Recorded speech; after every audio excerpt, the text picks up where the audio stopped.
Okay, so now that we've established the importance of units and why you absolutely have to have units, let's turn our attention to thinking about how we can manipulate units in a way that allow us to relate the value of something in one unit to the value of something in another unit.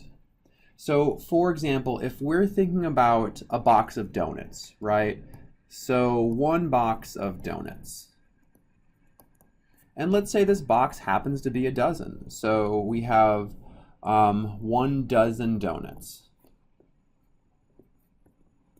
Okay, we know that 1 dozen is equal to 12 donuts. So these two values here, right? So these two units, dozen and number of donuts, they're two different units describing the same quantity. Right? So we call this right here a conversion factor.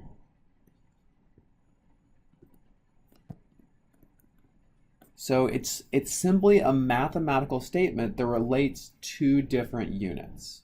Okay, and understanding how to use these conversion factors makes chemistry really easy, because in lots and lots of cases, if you're able to follow units through a calculation, you're going to get the right answer.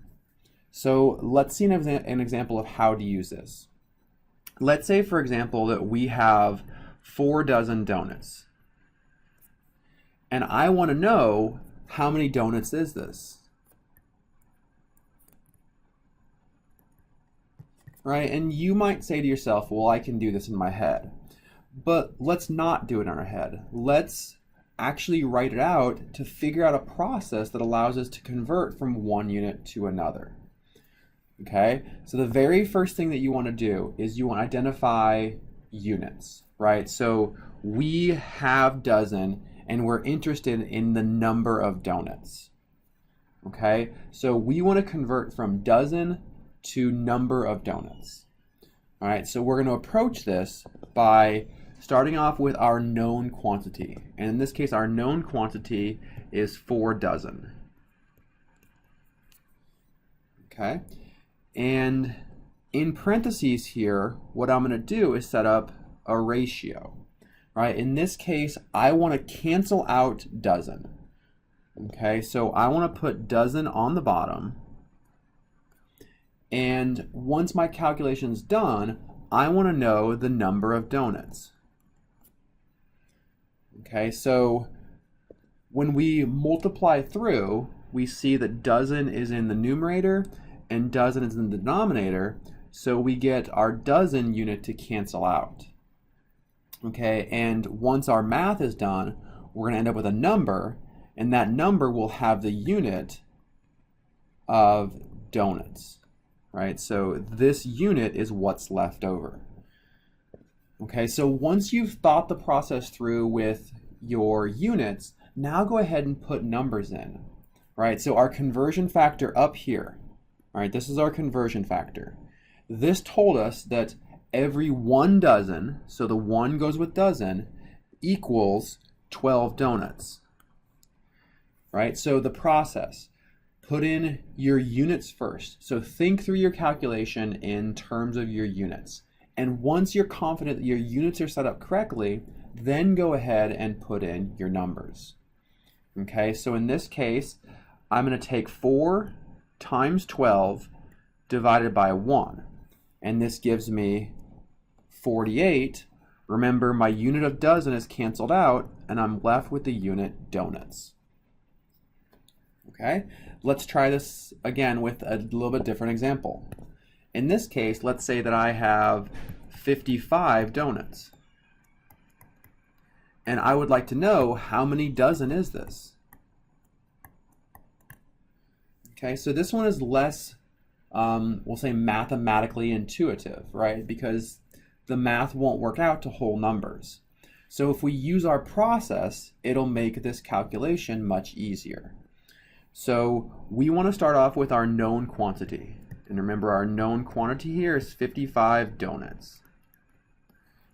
And we're going to go ahead and set up our ratio where we cancel out donuts. So this time I want donuts on the bottom, and I want to put dozen on top because that's the unit that I'm interested in. Okay, in this case, donuts will cancel out, and I'll be left with dozen. Now we can go ahead and put in the numbers. Okay, 1 dozen equals 12 donuts, right? So in this case, the 12 is on the bottom and the 1 is on the top. So it's opposite what we saw before. And it's hard to know to do that unless you first thought about your units. Okay, so now to solve this, we're going to take 55 times 1 divided by 12, and you can plug that into your calculator. So 55 divided by 12 times 1 should give you 4.58 dozen. All right, so I'm going to go ahead and finish this video up by showing you an approach, so a way of representing conversions that will make longer conversions easier. So we're going to use this same problem, but instead of using these parentheses, what I'm going to do is I'm going to use a box system. So I still have 55 donuts, and instead of using parentheses, I'm going to go ahead and set up these boxes. Okay, on the bottom here, I put my unit donut because I want it to cancel out. On the top, I put dozen because that's the one that I'm interested in. Right, so this region right here is the same as what's in my parentheses. So this is a parenthesis basically. Okay, now we can go ahead and put in our units. 1 dozen is 12 donuts. Donuts cancel. I'm left with dozen, and the math will be the same. 55 divided by 12 should be 4.58.